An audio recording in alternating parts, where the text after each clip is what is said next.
Bueno, señores y señoras, amigos y amigas, comunidad de colombianas y colombianos residentes en la República Francesa, embajadores del cuerpo diplomático y funcionarios de la Embajada de Colombia ante la República de Francia que nos acompañan aquí, agregados de las fuerzas militares y de la Policía Nacional, directivos de la Universidad Sorbonne Nouvelle, presidente de la Universidad Sorbonne Nouvelle, Daniel Bouchard, director del Instituto de Altos Estudios Latinoamericanos, Denise Merkel, profesora e investigadora del Instituto de Altos Estudios Latinoamericanos, Matilde Alain, y autora del libro que me ha regalado sobre las luchas campesinas en Colombia, ministra y funcionarios del Gobierno Nacional, medios de comunicación y en general a todas y todos quienes nos acompañan. Aquí dividiremos esta exposición en dos partes. Una parte va para el pueblo colombiano que está en Colombia y otra para el pueblo colombiano que está en Francia. Trataré de mezclar esos dos públicos sabiendo que hay un hilo conductor. Hay unas ondas en la historia, en la cultura, que vinculan, no importa cuántos años alguien se haya alejado de Colombia, cuánta nostalgia, cuánta soledad muchas veces, cuántos derechos vulnerados que lo son aquí y allá. Las realidades del mundo colombiano y las realidades del mundo contemporáneo, que en muchas partes se tocan y se influyen. Estamos viviendo unas circunstancias de atención en Colombia que es pertinente que las dialoguemos, que las pensemos, que actuemos. Pensar y actuar se vuelven cada vez más indispensables en su articulación. No solo el pensar, no solo el actuar sin el pensar es como manejar un carro a alta velocidad sin luces en la noche. Y el pensar sin actuar, hace mucho se dijo aquello, es prácticamente volverse ineficaz, no participar de la posibilidad de una transformación del país y del mundo. Y esta época de nuevo clama por transformar el mundo. Si no transformamos el mundo, simplemente desaparecemos del planeta. Cambio y vida se volvieron sinónimos, no solo en Colombia, sino en todo el planeta Tierra. Vengo de una reunión de presidentes, una puesta en escena del presidente Macron, por sus necesidades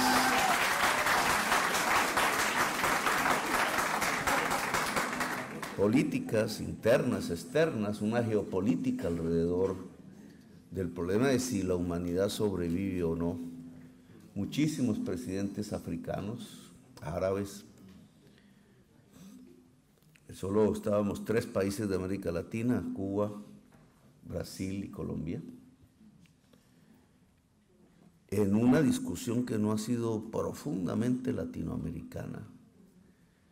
Estaba allí la China, estaba el Banco Mundial, el Fondo Monetario Internacional, el Banco Interamericano de Desarrollo, el Bank of America, la Secretaría del Tesoro de los Estados Unidos, el Banco Central Europeo, etcétera, etcétera. Una parte del poder mundial. Asombrado en una lógica discursiva que ya lleva 2 décadas o más, alrededor de cómo solucionar el problema que el capital mismo produjo. Le llamo el Frankenstein real, que es la crisis climática, que día a día es peor. Ya Uruguay acaba de decretar el estado de emergencia por la sequía, lo ha sufrido Argentina, prácticamente ha destruido su economía. Nosotros vamos para allá.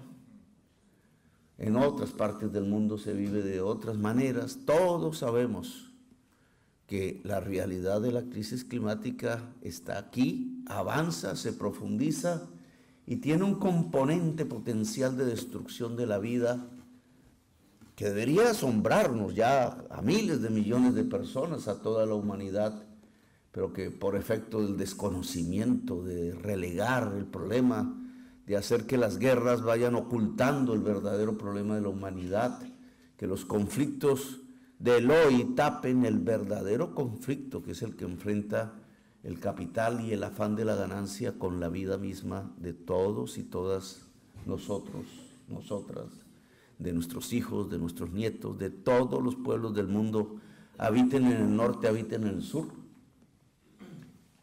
Esta es la discusión política real que la humanidad enfrenta.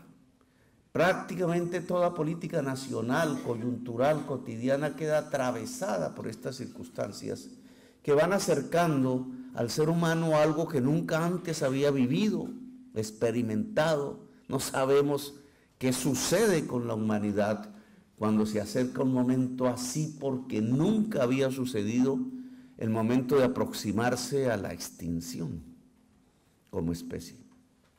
No la muerte de cada uno, que todos lo sabemos llegará, sino la muerte de todos y de todas.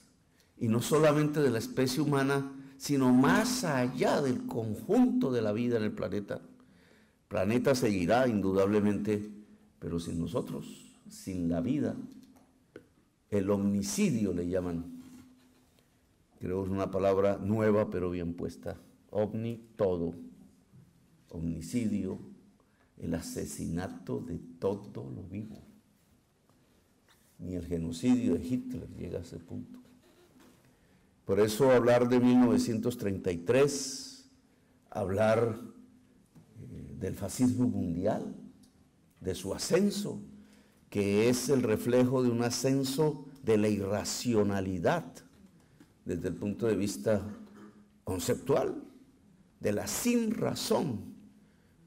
Hablando aquí en París y sobre todo en esta universidad, de lo contrario que se propuso la revolución, que fue tan paralela, la europea, la francesa, a la nuestra latinoamericana y a la norteamericana. Una vanguardia, creo yo aún, una vanguardia de la humanidad hace 2 siglos, en la cual estaban jóvenes como ustedes, latinoamericanos, latinoamericanas, allí, en la construcción de la idea democrática, en la construcción de la idea de libertad, en la construcción de la idea de fraternidad. No fueron solo los franceses, quizás les leímos los libros a la luz de las velas y tradujimos con diccionario y mal francés sus tesis, pero en realidad fueron 3 generaciones de jóvenes, una europea, una norteamericana y una latinoamericana, las que iniciaron un proyecto. Después cada cual cogió su camino, pero el proyecto tenía una base común, el proyecto democrático, el proyecto libertario, la idea de la justicia social y la igualdad. Muy rápidamente se rompió, porque sobre la tesis de la igualdad había esclavitud. Qué paradoja. Franceses, norteamericanos y latinoamericanos construyeron revoluciones manteniendo la esclavitud, el desastre, la diferenciación a partir del color de la piel, el supuesto de que hay razas superiores. No fue Hitler el que se inventó ese concepto, simplemente lo tradujo a su alemán, pero ya venía construido una esclavitud, ya venía construido desde antes. La esclavitud es en el inicio de nuestras repúblicas, repúblicas esclavistas, tanto la francesa como los Estados Unidos, como las latinoamericanas, el inicio no de la igualdad social, sino de una desigualdad proyectada. Sea al interior de nuestras sociedades, Colombia hoy sufre de eso, es la raíz de su violencia perpetua, o los Estados Unidos, que hoy sufre las divisiones de su sociedad como consecuencia de esos hechos, o la situación de proyección de desigualdad mundial que Europa misma encarna, aún hoy, al interior de sus propias naciones y en la política mundial. Vivimos una proyección como en una película de la esclavitud de hace 2 siglos. No se superó por completo. El problema no fue cómo romper las cadenas físicas, cómo emancipar o cómo se emancipaban los y las esclavas, sino que quedó como una proyección mental, una proyección conceptual y una proyección práctica en las políticas públicas, la división y la desigualdad de las sociedades. No fuimos capaces de completar en los pasados 2 siglos la idea de la democracia, ni la idea de la libertad, ni la idea de la fraternidad, sino muy parcialmente. Y hoy cosechamos las consecuencias. Si nos centramos en Colombia,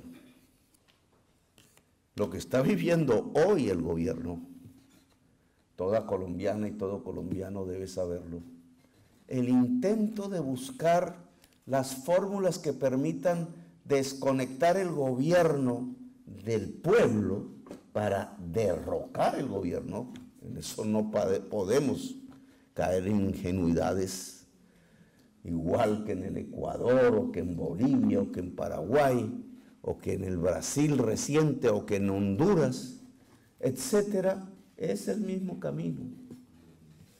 Es un camino que indudablemente solo triunfa si el gobierno se separa de su propio pueblo. A veces por culpa del gobierno, a veces construido ficticiamente como la antigua Guatemala de Arbenz, donde una emisora inexistente terminó haciendo creer a un pueblo que el gobernante Arbenz, por querer hacer una reforma agraria, es decir, por querer equidad en la tenencia de la tierra, era un comunista, y lo derrocaron, y hubo una invasión. Allí estaba el Che, viendo y oyendo, y como todo en la historia, esa jugadita tuvo una consecuencia. El Che Guevara. Entonces, sí estamos viviendo una consecuencia de los tiempos de la esclavitud. No lo quiero centralizar solamente allí, pero las sociedades latinoamericanas y específicamente la colombiana, una de las sociedades más desiguales socialmente de todo el planeta Tierra, que el colombiano promedio, por no ver el planeta, cree que es normal, cree que así es el mundo.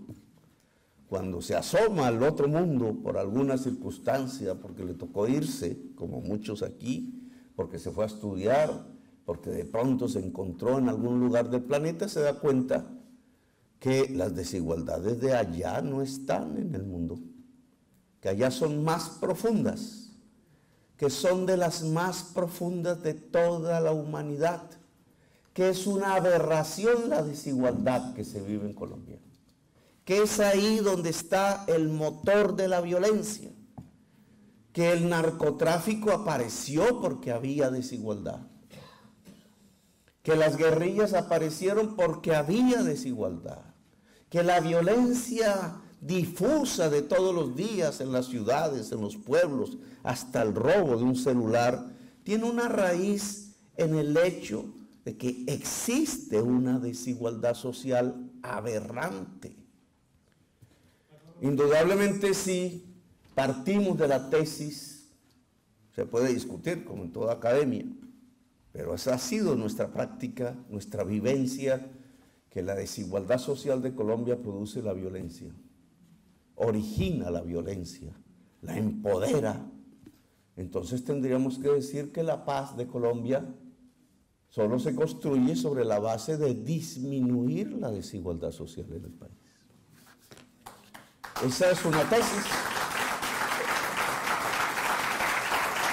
Es la tesis que defiende el gobierno nacional, este gobierno que defendimos en la campaña electoral, que fue respaldada por 11,5 millones de personas, de lectores que llegaron a la conclusión, primera vez en la historia acumulada, que definitivamente el cambio en Colombia era indispensable si se quería construir una nación, si se quería construir la paz.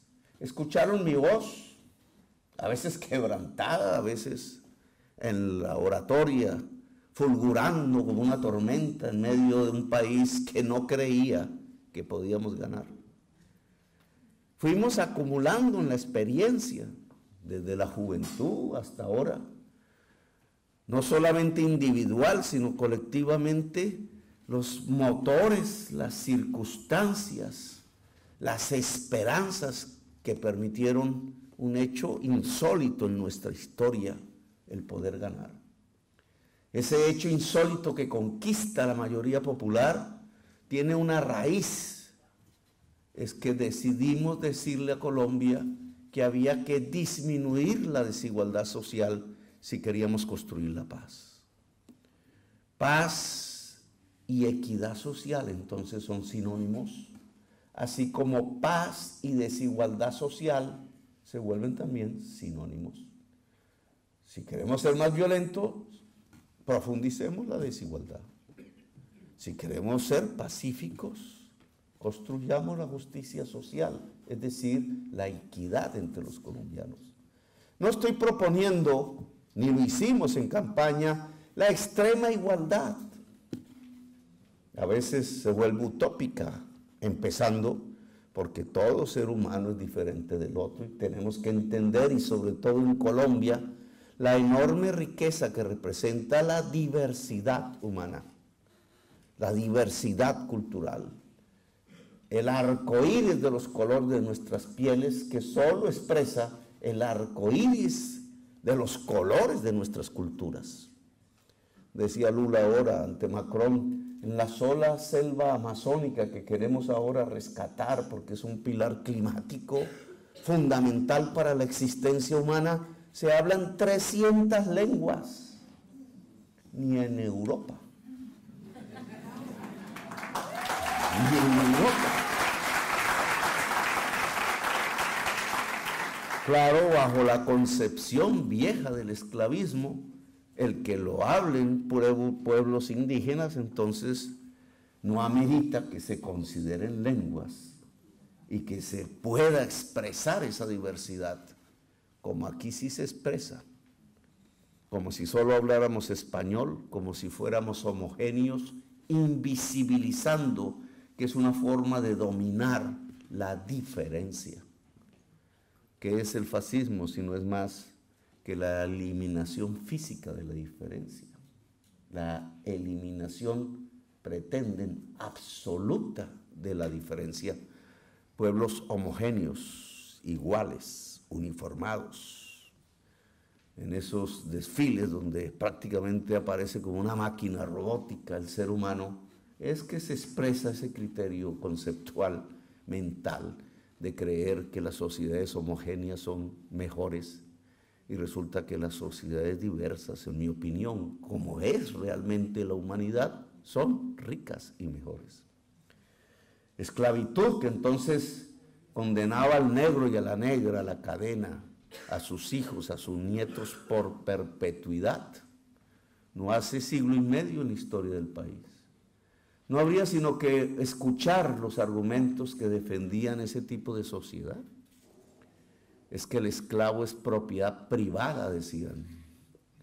Es que si intentan la liberación y la emancipación del negro es romper el principio sagrado de la propiedad privada, decían en el Parlamento de Colombia liberales y conservadores, hasta con la bendición cristiana, como si Jesús alguna vez hubiera dicho que el esclavo era lo justo y era la palabra del Señor, que nunca lo dijo, por lo menos en las palabras que están en la Biblia.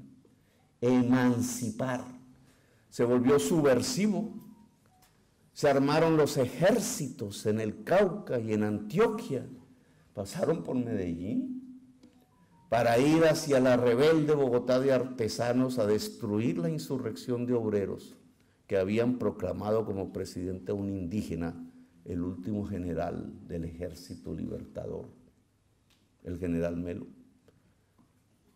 contra aquellos que habían dicho que había que liberar los esclavos. Eso era en 1851. Y esos ejércitos destruyeron el Ejército Libertador. El ejército de Bolívar fue derrotado, no nos lo dicen en los libros de historia, fue desmantelado y por decreto fue eliminado en esa fecha, solo porque se puso al servicio de los obreros, de los indígenas y de los esclavos que se querían emancipar. Se acabó. La oligarquía colombiana, que era la oligarquía de los esclavistas, acabó con el ejército que había liberado nuestro propio país, que había cometido el sacrilegio, siguiendo la tesis de Bolívar, de que para derrotar militarmente a los españoles había que ingresar a las filas a indígenas y a negros, y por tanto a los negros había que prometerles la libertad. Así ganamos y después traicionamos. Solo hasta el 50 hubo una emancipación de la propiedad privada, que se reconoció por ley de la República y se obligó entonces a una indemnización, porque se había quitado la propiedad privada, que era un ser humano en manos de otro ser humano. Esa mentalidad es la que continúa en nuestra historia contemporánea. No nos hemos liberado absolutamente de ella. Es lo que nos ha condenado a la exclusión social. Porque el único lugar de las playas, de las costas del Océano Pacífico, en toda su extensión, desde Kamchatka, desde el Japón, desde la China, desde Shanghái, desde Vietnam, desde Australia, o pasando por el otro lado desde Alaska y la California rica y poderosa, y las ciudades de México y Centroamérica, cuyas capitales quedan allí, y una de las principales ciudades de Latinoamérica, Lima, Arequipa, Valparaíso o Santiago de Chile. ¿Por qué el único lugar de esa costa, la más pobre, es colombiana? ¿Por qué en un mundo de tanta riqueza, nos guste o no, de la Hong Kong llena de producción industrial o de la China? ¿Por qué en ese mundo del Océano Pacífico que bulle de riqueza, de capitalismo, de expansión, donde las rutas del comercio mundial son las más poderosas, por qué el único lugar de ese pedazo de la tierra y del planeta que está sumido en la pobreza y la exclusión es precisamente el que corresponde a Colombia?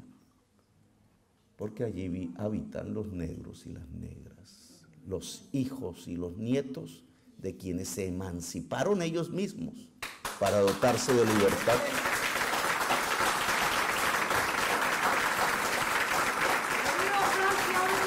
Y miren qué pasa cuando la vicepresidenta es de allá.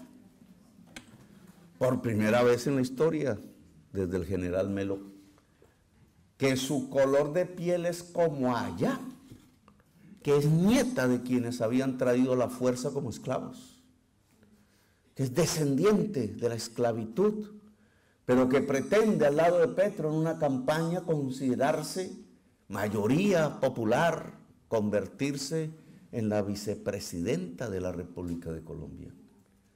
¿Qué vemos fuera de la solidaridad humana de su pueblo? ¿Por qué ese odio mezclado de opinión periodística? ¿Por qué ese temor a que alguien de color negro gobierne? ¿Por qué esa burla en las manifestaciones de la oposición? ¿Por qué esa expresión de exclusión humana, de eliminación violenta de la diferencia y la diversidad? Si no es porque sigue en la mente de muchos y de muchas, de la élite colombiana, del poder económico, la mentalidad esclavista, negrera, decía mi mamá, del azote, del cepo y de la cadena. No es posible que el esclavo proteste, y menos si es mujer.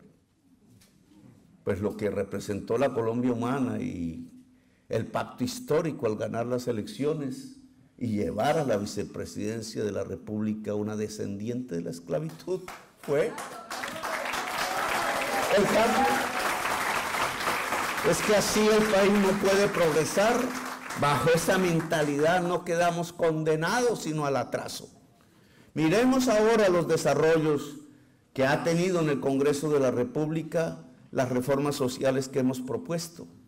La primera que hunden, la reforma laboral. Ustedes viven aquí más o menos el capitalismo europeo, lo sufren.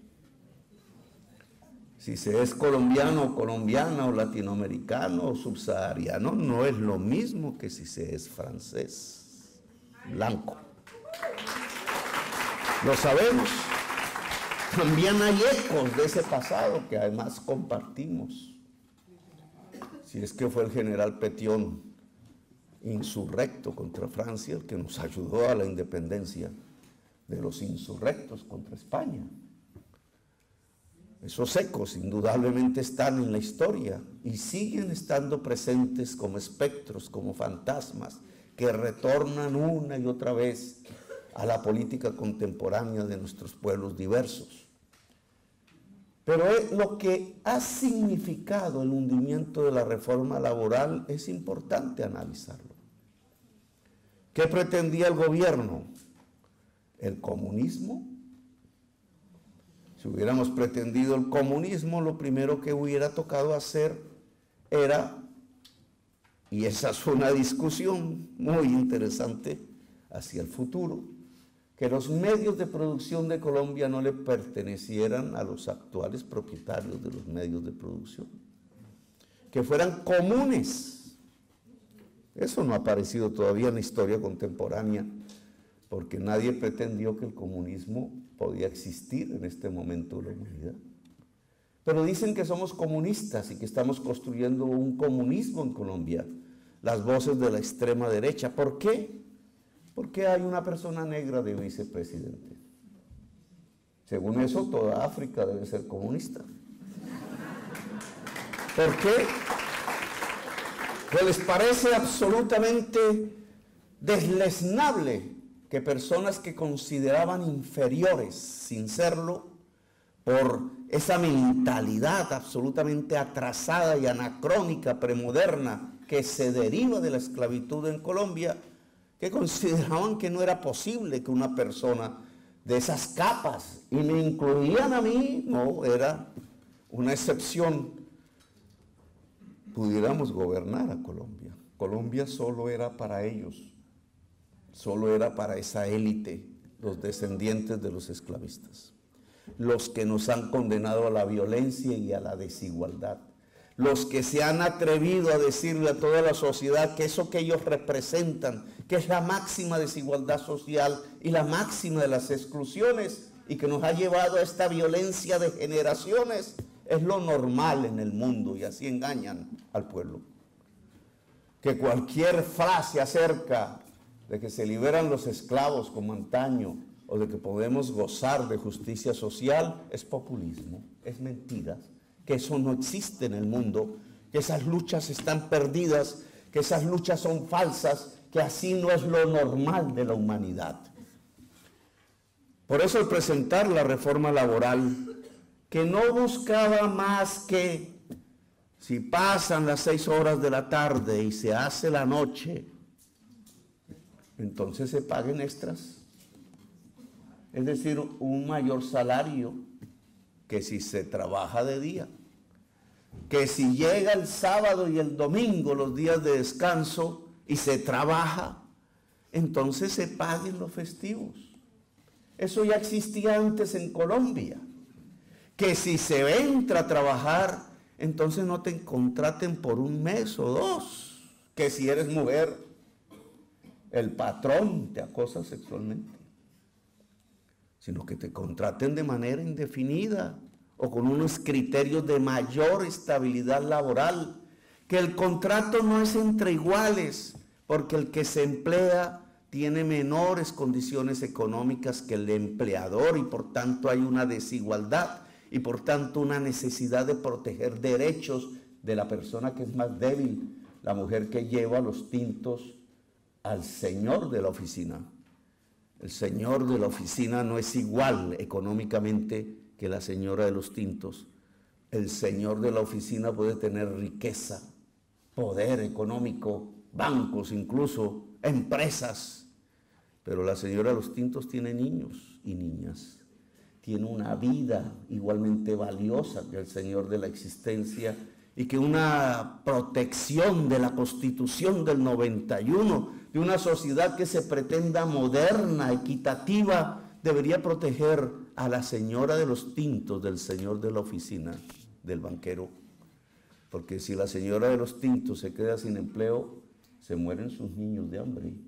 Porque si la señora de los niños no llega a las 6 de la tarde a su casa, sino que la condenan a trabajar hasta las 10, las 11 y las 12 de la noche, entonces sus hijos se quedan sin su calor porque no hay más, porque no hay jardín infantil, porque están en un inquilinato, porque le toca coger el bus de Transmilenio de otra empresa y durar 2 horas en el trancón para ir y para volver hasta donde el señor de la oficina, que el señor de la oficina no tiene ni idea cómo come la señora de los tintos.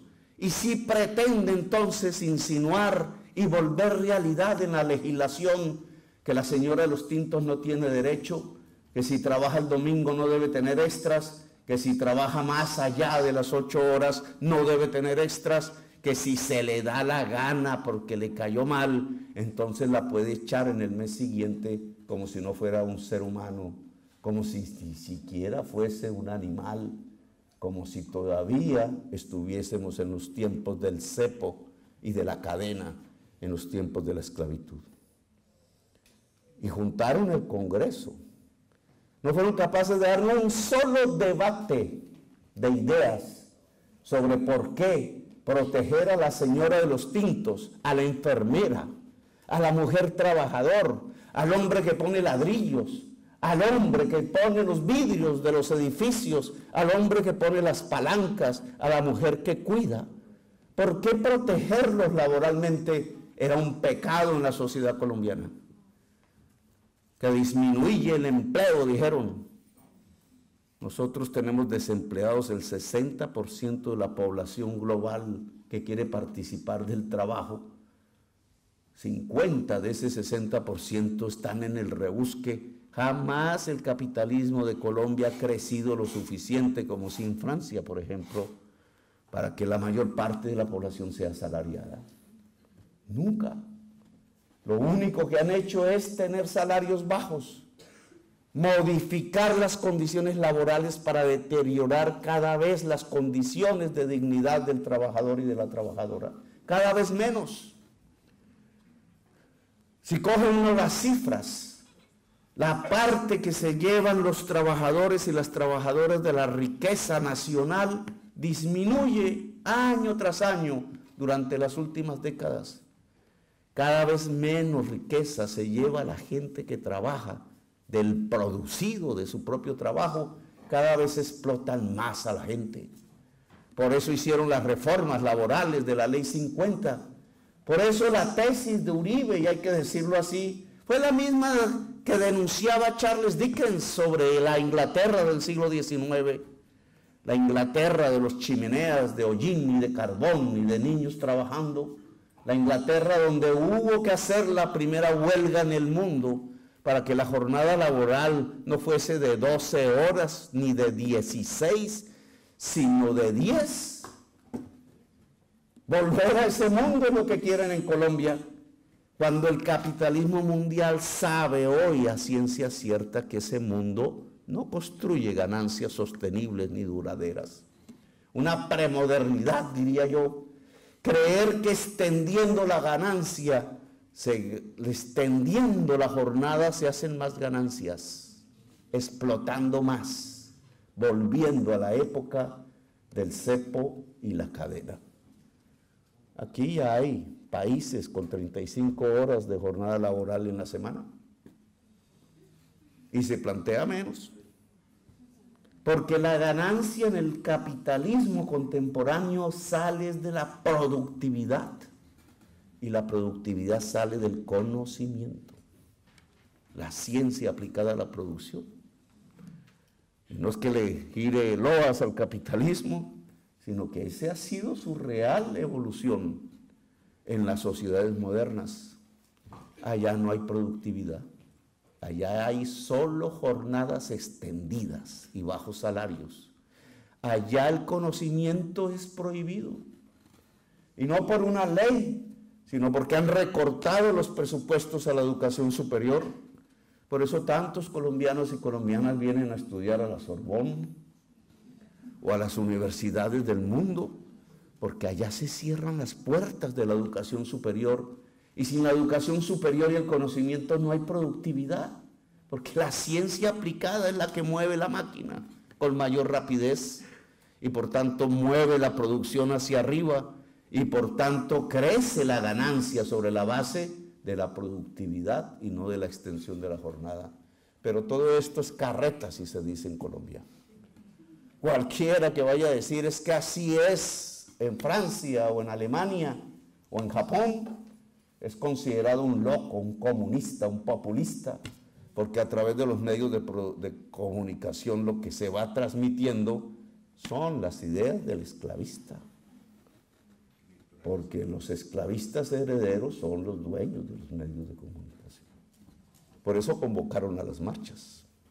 Y no salió el obrero, no salió la obrera, no salió la señora de los tintos, no salió la enfermera, no salió el hombre que pega los ladrillos o pone los vidrios de las ventanas. Salió una clase media alta arribista a decir, fuera Petro. No queremos sus ideas exacto como salieron en 1851, con armas en la mano, a decir que no querían que se les quitara la propiedad privada que eran los seres humanos a los cuales llamaban esclavos. No ha cambiado mucho, pero si queremos un cambio en Colombia, fue por lo que votaron por mí las mayorías. Si queremos la paz en Colombia, si queremos la construcción de una nación democrática, si queremos que esas gentes que andan en las armas metidas en el narcotráfico cesen, si queremos una reconstrucción por la vía de la ciencia, del conocimiento, de la producción, del incremento de la productividad de nuestra propia sociedad, pues tenemos que construir justicia social. No entiendo el empresario que se va a reunirse con el ELN a decir que está de acuerdo con que se haga un acuerdo nacional y después va al Congreso a decirle a los congresistas que no le dé estabilidad laboral a los trabajadores. ¿De qué pacto social habla? ¿Cuál es entonces la concepción de la paz? ¿Creer que el pueblo se arrodilla? ¿Creer que el pueblo se rinde? ¿Creer que el pueblo se puede tratar a latigazos de nuevo y disparar gases lacrimógenos a los ojos para ver si se aplaca la protesta? ¿O somos capaces de hacer un pacto social o tenemos que sumergirnos en la violencia? Nuestro gobierno lo que pide es un pacto social. No estamos hablando de destruir el capitalismo nacional. Estamos hablando incluso de desarrollarlo. Por eso hablamos de universidad pública y productividad. Por eso hablamos de protegernos del comercio exterior para defender confecciones. Por eso hablamos de extender la universidad pública. Por eso hablamos de hacer una reforma agraria para que la tierra produzca la comida y no quede fértil, incultivada en manos de una clase de personas que provino en el fondo del narcotráfico y de la violencia. Por eso queremos los campos cultivados de alimentos en Colombia, porque esa es la base de la industrialización. Por eso nos planteamos la tesis de industrializar a Colombia, porque esa es la base de una sociedad moderna con nuevos problemas, claro. Cuando venimos aquí a discutir la crisis climática, estamos hablando exactamente de los problemas contemporáneos del capital y del capitalismo, pero es que allá estamos atrás. Y si queremos salir de la violencia, que es la principal tarea democrática, entonces tenemos que hablar de construir justicia social.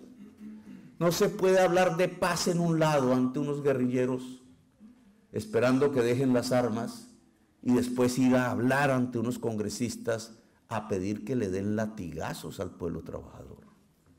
Porque entonces habrá más guerrilleros. Y nuestra violencia no cesará. Y habrá más y más y décadas de más y más violencias, como la que ya hemos vivido nosotros, nuestros padres, nuestros abuelos.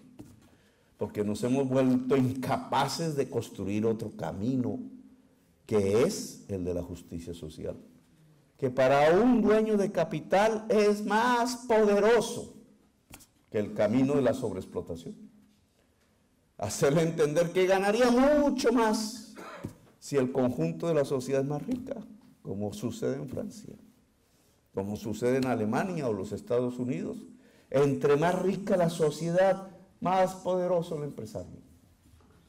Entre más pobre la sociedad, más pobre es el empresario. Pongan los empresarios de Colombia en el jet set del capitalismo mundial y palidecen de envidia. Se dan cuenta que no son ricos, que su riqueza solo nace de manipular el Estado y el dinero público.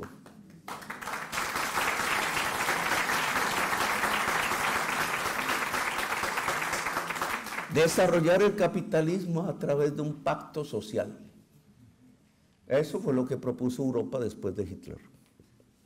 Eso se hizo aquí. Ustedes, los franceses, se hubieran podido matar a la salida de los nazis, entre sí.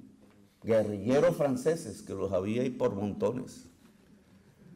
Y pronazis, colaboracionistas de Hitler, que incluso ayudaron a llevar judíos a los campos de concentración. Judíos franceses. Ahí vi la película de Marcel Marceau, hermosa, mostrando ese escenario de los judíos franceses en aquella época. Pero no se mataron entre sí. ¿Qué hicieron para no matarse entre sí en medio de esa polarización real, armada, de la división profunda de una nación invadida por Hitler, resistida por unos, colaborada por otros? No se mataron entre sí porque hicieron un pacto. Y el pacto que hicieron se llamó estado de bienestar, léase justicia social, dentro de un capitalismo que se desarrolló con ayuda de los gringos. Como quieran, fue la historia. Pero el camino del estado de bienestar fue que los trabajadores y trabajadoras de Francia tuvieran un mejor vivir. Y tuvieron una universidad, y esta es uno de los ejemplos. Y estas universidades se abrieron para los hijos de los trabajadores, ¿o no? Al punto que se insurreccionaron allá en el 68. Se abrieron las posibilidades de la pensión, de la salud, de vivir relativamente bien. Ese fue el mundo del estado de bienestar europeo. Fue así como se construyó una unidad nacional que les ha permitido sobrevivir hasta la fecha, y hasta han llegado a hablar los antiguos enemigos de unirse. Han construido la paz. Hitler invadiendo París hace unas décadas, y hoy Scholz y Macron se abrazan. Y se abraza el muchacho alemán y la muchacha francesa y viceversa. Y cruzan, y conocen el mundo. El amor aparece entre los pueblos. Este es otro mundo, y este mundo de paz, ¿cómo se forjó? De paz hasta hace poco. ¿Cómo se forjó? Si no fue a través de un pacto social. Pues eso es lo que queremos en Colombia. Dentro de 40 años habrán otros problemas. Pero lo que queremos hoy en Colombia es construir la paz a través de un pacto social, y eso significa, entre varias cosas, estabilidad del pueblo trabajador, mejores condiciones laborales. Significa salud. Está trancada la reforma de la salud en la Cámara de Representantes, en la plenaria, diciendo que queremos acabar la salud de Colombia. Estamos en el 81 puesto entre los países en calidad en la salud. No nos fue bien cuando llegó el COVID, que fue el gran escenario, llamémoslo así, amplificador, lamentable en todo el mundo, para medir los sistemas de salud que tenemos. No le fue bien a Estados Unidos por tener su salud privatizada, ni a Brasil. No nos fue bien a nosotros si queremos reconocer las realidades. El hecho simple de tener vacunas que teníamos que implorar para que nos dieran y que primero tenían que copar las geografías de los países ricos y nosotros esperar mientras nos moríamos hasta que llegaba el remanente. La vacuna ha vuelto una mercancía. Indudablemente no nos fue bien y supimos como una campana lo que puede venir si la crisis climática arrecia y nos trae más y más virus, más y más enfermedad. El mundo se ha reunido a evaluar sus experiencias de salud. Y lo que ha dicho la Organización Mundial de la Salud es, tenemos que hacer un énfasis en la salud preventiva, en que exista el agua potable y la buena alimentación y el mejor aire, en que el médico pueda ver al paciente antes de que se enferme. Prevenir es mejor que curar, dice mi abuela. Y esa es una frase absolutamente sabia.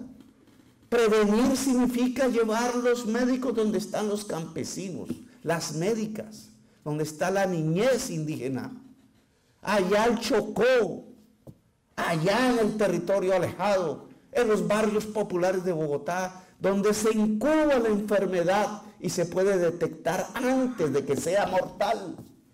Prevenir sale más barato como sistema de salud, y a ese sistema de salud que está en Inglaterra, que está en la Italia, que está en el Canadá, que quizás está en Francia, que está en España, yo mismo lo verifiqué, que están los países del capitalismo desarrollado. Allá en Colombia le dicen que es comunismo, que destruye la salud. ¿Cómo va a destruir la salud el que podamos pagarle una médica para que mire a los niños guayú que mueren de hambre?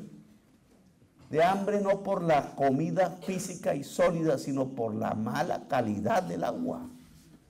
¿Cómo nos van a decir que es un mal sistema de salud cubrir todo el territorio nacional con equipos médicos pagados por el Estado para que verifiquen que no aparezca la enfermedad o cuando aparezca se le pueda curar con más facilidad al paciente, al enfermo, a la enferma?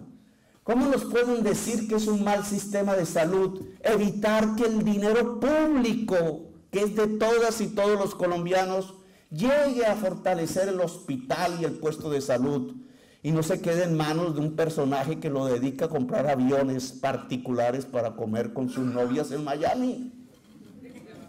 ¿Qué es lo que ha pasado en Colombia? El dinero público no es de él. Si fuera el dinero de él, ¿qué nos importa? Buena suerte. Envidia hasta puede darle a uno. Pero no, es el dinero de los colombianos y las colombianas y quieren al hospital. 110 de las 130 o 35 entidades intermediarias privadas, algunas en manos de políticos mafiosos, muchas en manos de paramilitares asesinos, recogieron los dineros de la salud y en vez de llevárselo a los hospitales como intermediarios que eran, los metieron a comprar armas para matar al pueblo. Los dineros de la salud para comprar armas para matar al pueblo. O se los llevaron al bolsillo simplemente para los jets particulares y los campos de golf que construyeron. Para enriquecerse en medio de la codicia sin que ni un solo peso de lo que se robaban fuera de ellos, por definición era del pueblo. Y dejaron sin hospitales media Colombia. La Colombia pobre la dejaron sin la atención de salud y los barrios populares de las grandes ciudades, los hospitales buenos, privados, chéveres, quedaron donde están los cajeros automáticos donde se saca el dinero. Aquí, en Colombia los cajeros automáticos no están en toda Colombia, están donde puede haber dinero. Y ahí están los puestos de salud y los hospitales y las clínicas. Están donde se puede pagar, en donde hay capacidad de pago. Y las personas que viven allí entonces dicen, ¿cómo nos van a destruir nuestro sistema de salud? No, no vamos a destruirle el sistema de salud a los que viven en Chapinero ni en Usaquén. Pero tienen que entender que eso que viven en Chapinero y en Usaquén no existe, pero ni de sueños, en el Chocó, o en la Guajira, o en los antiguos territorios nacionales, o en el Putumayo, o en el barrio popular Ciudad Bolívar, o en Usme. Eso no existe. No existe en los barrios de las negritudes de Cartagena. No existe en las comunidades indígenas, en los pueblos y en los barrios de los obreros y de las obreras. No existe. Porque no podemos llevarlo también allí. ¿Quién dijo que eso es un mal modelo de salud? El que lo mismo que pueda tener el vecino y la vecina de Chapinero, yo viví en Chapinero, no lo pueda tener el vecino y la vecina del Chocó, o del Cauca, o del Cabildo, o de los Guayú, o de la Sierra Nevada, o de mi propia tierra, el departamento de Córdoba. ¿Por qué no? Si eso nos construye justicia social y eso es paz. ¿Por qué dicen que es malo? ¿Por qué no lo aprueban en el Congreso?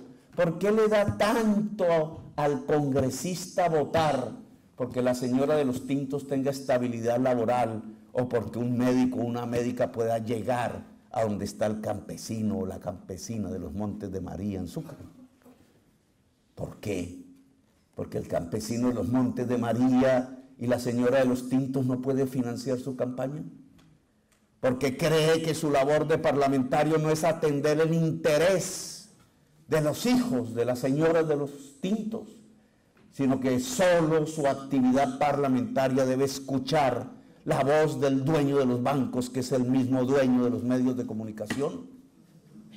¿Dónde está el interés general? ¿En el dueño del banco? ¿En el codicioso del dinero? ¿O en el pueblo trabajador?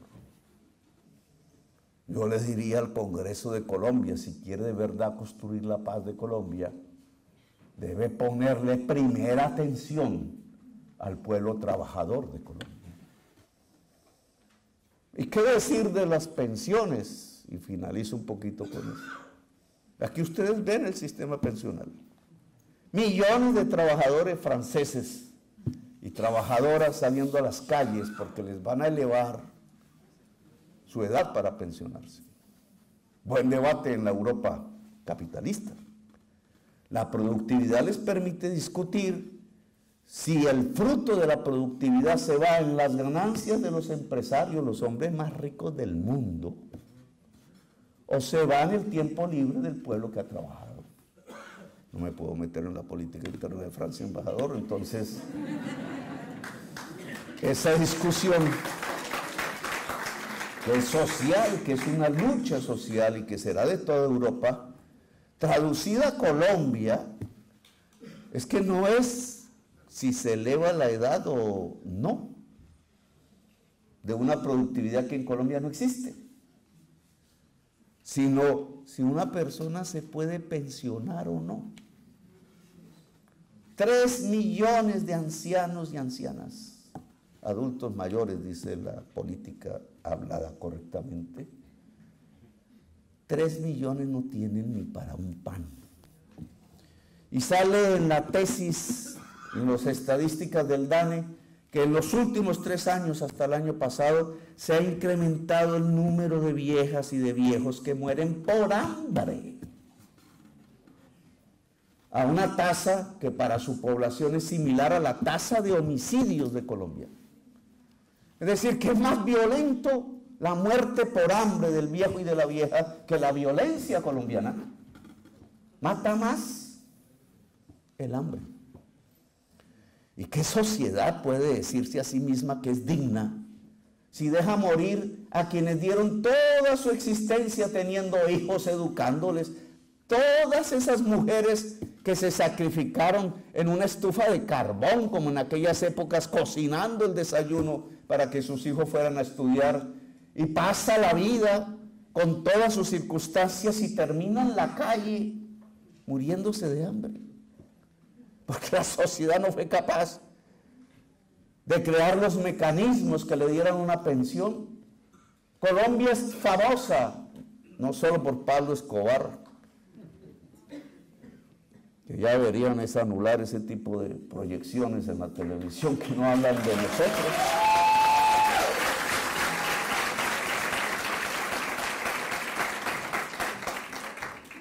Pablo Escobar no es hijo del pueblo colombiano, es hijo de la oligarquía colombiana que lo generó y lo construyó. Gabriel García Márquez es el hijo del pueblo colombiano. Y hay una gran diferencia entre García Márquez y Pablo Escobar. Nosotros somos García Marquianos. Fíjense en ustedes, ¿no éramos acaso cafeteros? Siglo XX, el tinto, que no se llama tinto en París, el café, no venía de Colombia antes, no era delicioso. Ahora mezclan todos los cafés y ya no está el gusto. Pero ese café no fue el que construyó la nación colombiana en el siglo XX.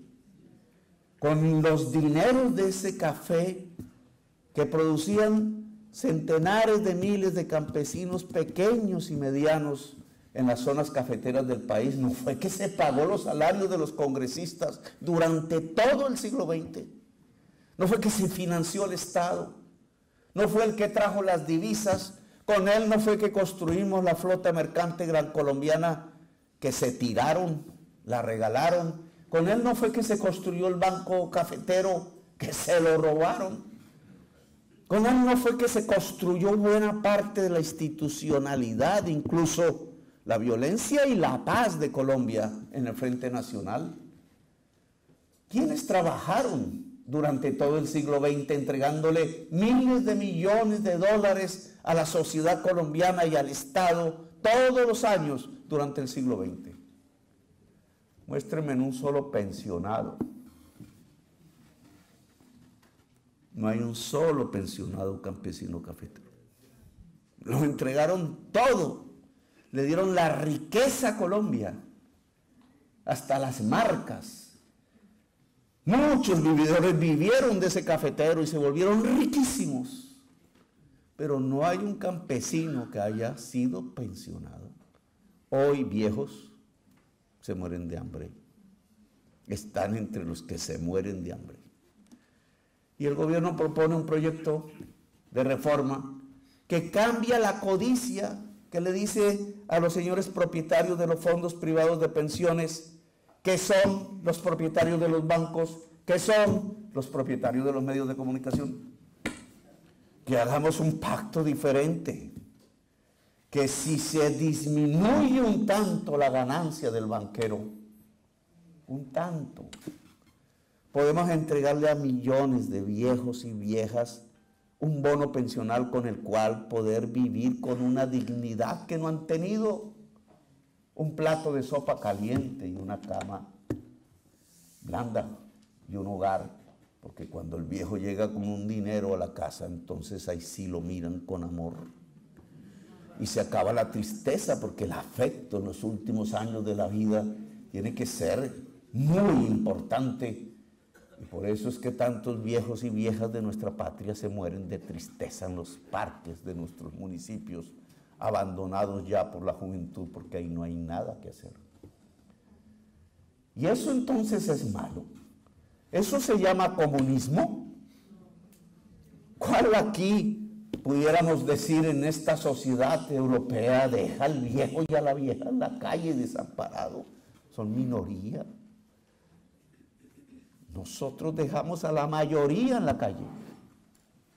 ¿Cómo una sociedad puede llamarse a sí misma digna si ese es el regalo que le entrega a quienes trabajaron por la nación y el que recibiremos? No al presidente, porque ese sí tiene privilegios. Si las cosas siguen igual, porque cualquier joven que trabaje en Colombia sabe que si esas normas siguen vigentes, cuando él sea un viejo, tampoco tendrá pensión y solo lo esperará la calle y el cemento gris si tiene mala suerte. Entonces, comunistas porque queremos dar un plato de sopa al viejo y a la vieja, o gente que quiere decirle al pueblo colombiano que hay que tener dignidad y que sí tenemos los recursos, no necesitan que nos regalen, no necesitamos de los fondos de cooperación ni franceses, ni alemanes, ni norteamericanos, tenemos nuestra propia capacidad. Solo se necesita menos codicia, solo se necesita mirar más a los demás que a sí mismo, así se mira a sí mismo. Solo se necesita que se amase menos riqueza en manos de tan pocos para que podamos incluir socialmente a la mayoría de la población. Ahora vendrán otras reformas, la de la educación superior, a ver si le llega al muchacho al cual estaban disparando a los ojos, al del barrio popular, a la muchacha, a ver si viviendo en Siloé se puede volver una médica, o si viviendo en Ciudad Bolívar, Bogotá, se puede volver general. Si se puede volver científico, poeta, lo que sea dentro de la libertad humana, si puede tener las puertas abiertas. Y vamos a presentar el proyecto de la reforma agraria para ver si es verdad que podemos abrirle las puertas de la tierra fértil al campesino y la campesina, ahora que en tiempos de crisis climática va a ser tan necesario el alimento en el plato de cualquier colombiano. Y veremos qué dice el Congreso. El Congreso tendrá que escoger si se arrodilla ante la codicia de gente que va a tratar mal a los mismos congresistas, o si por fin construye un Congreso admirable que se ponga al servicio, como ordena la Constitución de Colombia, del interés general y por tanto de la justicia social y de la paz. El gobierno del cambio va a invitar a ese Congreso de Colombia a hacer las leyes de la paz, a hacer las leyes de la transformación nacional y democrática, y vamos a invitar al banquero a dialogar con nosotros, a mostrarles cómo es el mundo de la banca. Nos vamos a llevar los banqueros más grandes del mundo a Cartagena, ahora en septiembre, para ver si es posible que se conecten las nuevas discusiones contemporáneas que están llevando el mundo de las finanzas, a ver si se consolida la vida en el planeta y no nos la quitan como un homicidio a través de la crisis climática. Vamos a proponer que la reforma laboral que hundieron sin discutir con técnicas de filibusterismo se vuelva a colocar en discusión de la sociedad colombiana, del banquero, pero también de la señora de los tintos. Y vamos a volverla a presentar. Y vamos a ver de qué lado está el Congreso de la República. Si del lado de la violencia, si del lado de la exclusión, si del lado, como antaño no lo fue, de los esclavistas, o al lado del esclavo y le libera las cadenas, libera al pueblo colombiano de la violencia, libera al pueblo colombiano de la antidemocracia, nos ayuda a construir la nación que merece toda y todo colombiano. Y como dijera un suizo, no fue exactamente un francés, es el producto de un contrato social. Y contrato social significa no que uno engaña al otro, sino que todos ganan. Y todos ganan significa que los que siempre han perdido social y económicamente, las que siempre han perdido, que son la mayoría, las mujeres de Colombia, esta vez puedan ganar. Ese es el nombre de la paz. Así que les agradezco su atención. Ser potencia de la vida, potencia mundial de la vida en tiempos donde la humanidad puede perecer, es una gran responsabilidad. Ser potencia mundial de la vida es hacer crecer la vida en Colombia. la vida de lo demás fuera del ser humano, la naturaleza, y la vida del ser humano en Colombia. El crecimiento de la vida del ser humano depende de la cultura, de las condiciones básicas, de la dignidad de ser libre. Y eso es lo que queremos que en Colombia sea. Colombia, una potencia mundial de la vida.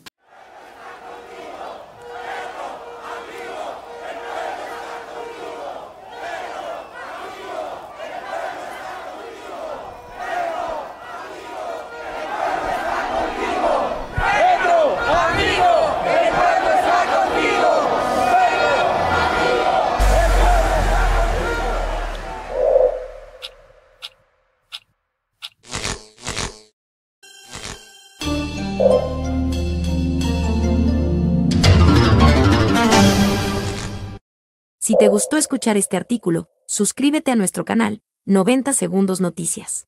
Recuerda, activar la campanita, darle compartir y dejarnos tu comentario. Gracias.